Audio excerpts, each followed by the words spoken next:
Hi there, this is Sean, the Honest Book Reviewer, with another book review. In this video we're discussing a book called Death in Her Hands, written by Ottessa Moshfegh. This is a very unusual book to review. It was a very strange book to read, to be honest. And I didn't know how I was going to go about talking about this book, because it just is a bit bizarre, it's a bit strange, but it's also well written and well plotted, and it's a very interesting and engaging book. It's a one-of-a-kind book, I think. I don't know if I've read a book like this before. It's almost like a Miss Marple book, but a gothic interpretation of what a Miss Marple book could be like. And it has some dark elements, well, a lot of dark elements in this book, but it has some very, very light elements as well. It's just very unusual, very well written, well crafted, and I hope I do it justice when I talk about this book more. Basically, the whole book centers around a character called Vesta. Vesta is a widow. She is in her early 70s, and she's sold up and she's living in a small cabin near a lake. And she's living with a dog called Charlie. So the whole book is basically about her life in this cabin near this lake with her dog. And then her life is changed because she finds a note in the woods. And she's just walking her dog one day and comes across this note that's weighed down with a rock. And the note says this: "Her name was Magda. Nobody will ever know who killed her. It wasn't me. Here is her dead body." That's all the note says. She takes the note home with her, but all the time from then on her mind she's wondering, who's Magda? Is Magda really dead? Is there somebody really called Magda who was murdered? Or is this just someone's idea of a joke? Did somebody scribble something off and just throw it away?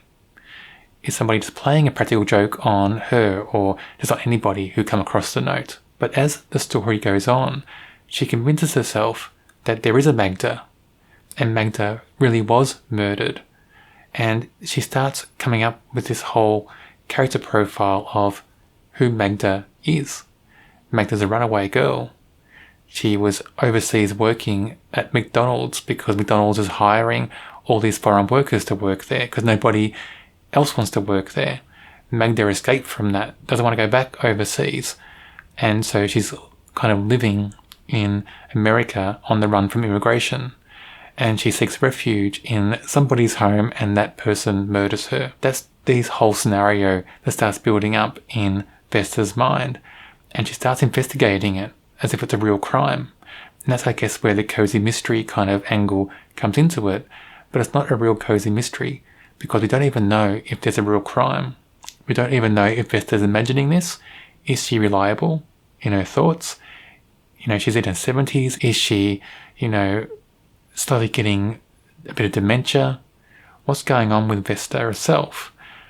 All these things play into this book, and that's what makes it so intriguing and so interesting, because we don't know what's real and what's not. All these things lead Vesta to do not strange things, normal things, but for strange reasons.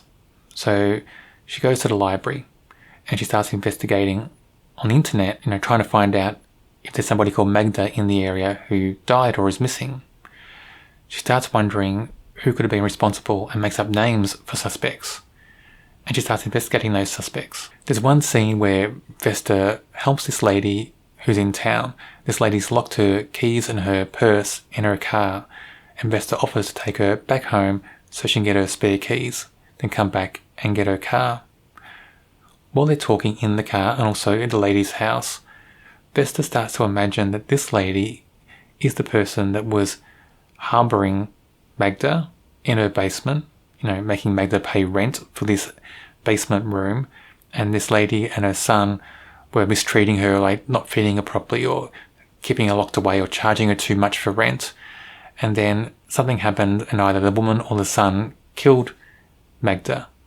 And this is all imagined at the time because, how could Vesta even think that this stranger is someone who could have harbored someone from overseas, and also is a killer.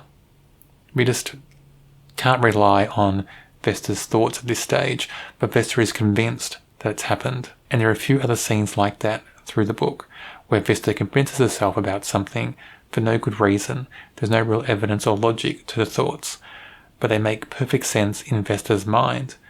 And some of those thoughts kind of start to make sense sometimes as well as the narrative goes on. So that's where all the confusion happens in this book. And by the end of the book, nothing's really tied up at the end. It's all loose ends. And we get the sense that everything probably is imagined, and even the dog, Charlie, could be imagined. Not really sure, but we get the sense that Vesta could just be a lonely old person living in a small cabin near the lake who's slowly falling into dementia. And she wrote the note herself, maybe. It's possible in the book as well. That's an option. There are just so many loose ends in this book, so many loose threads, but it is a well put together book, well written, and it's so unique and so bizarre in many ways. I think you should just read it. If you like kind of dark stories, give it a go, because I guarantee you will never read a book like this again. Well, there's really only one character to talk about in this book, and that's Vesta. Everything is her point of view. She's really the main character and the only character that's explored a lot in this book. We get a few characters pop in and out of different scenes, but they're seen through Vesta's eyes. We never get a true sense of who those characters are. Everyone is seen through Vesta's eyes. So it could be all coloured with what Vesta's imagining. So let's concentrate on Vesta. I found Vesta very engaging as a character. I found her at times very endearing. I found her at times not likeable. I found her at times very likeable. I found sometimes she came across as mean. I found sometimes she came across as nice. I found that there were moments where I just thought, what's she going on about? Who is this old lady? She's complaining about being alone, but then she likes being alone, and she's also just likes the fact she pushed everyone away. There are so many different facets to Vesta, and they contradict each other quite often. I also wonder if she's suffering from dementia. The signs of dementia are there, maybe. Is she imagining certain things? What's going on with her? There are so many different things to Vesta in this book. She's very engaging, at times very endearing. I think she is one of the most unique characters I've come across in a book ever. She comes across as so well-rounded, so well created. She feels real. Everything about her feels so lifelike and real. I think this is a really good character. I think one of the most unique and one of the best written characters and best explored characters that I've read in a book. It's a very short book, and so the authors managed to create Vesta as this whole persona in this very short book and make it feel so believable and so lifelike. I did really enjoy this book. There are a few things about it that didn't sit right for me, but overall it's a very, very strong book, very unique. I don't know if I'd ever come across a book like this again. It just feels so unique, and it feels like this author is in a class of her own. She writes on a different plane, and I'm interested to read more from this author just to see if that writing style, that kind of themes that go through her books, are in other books she's written. I rate this a 4 out of 5. A really, really strong book. I do recommend it. Very unusual, very hard to peg in a category, in a genre. I think it's a bit mystery, a bit dark, probably a black comedy in some ways as well, but very hard to peg. I review books from all different genres on my channel. Check it out, and while you're there, why not subscribe? Sure, you'll find something you like.